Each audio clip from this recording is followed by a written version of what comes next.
என்கிறார் வள்ளுவர். அதிகாரம் 5 இல்வாழ்க்கை.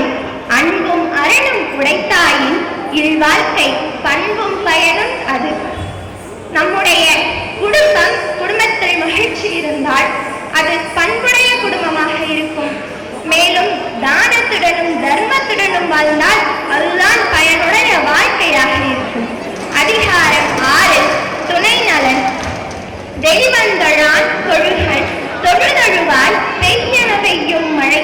கணவனையே கண்கண்ட தெய்வமாக போற்றி வணங்குகின்ற கற்புடைய பெண் பெய் என்று சொன்னால் மழை பெய்யுமா? அதிகாரம் 7 மக்கள் பேறு.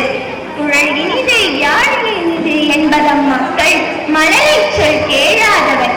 குழலின் இசையும் யாழின் இசையும் இனிதே என சொல்கின்ற மக்கள் மழலையின் சொற்கேட்க தவறியவர்கள். அதிகாரம் 8 அன்புடைமை. அன்பிழால் எல்லாம் தமக்குரிய அன்புடைய என்பும் உரியர் திறக்கு. அன்பு இல்லாதவர்கள் எல்லா பொருளும் தனக்கே தனக்கே என்று சொல்வார்கள். அன்பு உடையவர்கள் தன்னுடைய எலும்பு கூட மற்றவருக்கு பயனுள்ளதாக இருந்தால் அதையும் தர துணிவார்கள். அதிகாரம் 9 விருந்தோம்பல்.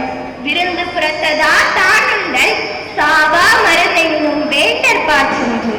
விருந்தினரே வீட்டின் வெளியில் இருக்க அது சாவா மருந்தாகிய அமிர்தமாக இருந்தாலும் தான் மட்டும் உண்ணுதல் கூடாது. முதலில் அவருக்குத்தான் கொடுக்க வேண்டும். அதிகாரம் 10 இனியவை கூறல். அல்லவை தேய அறம் பெருகும் நல்லவை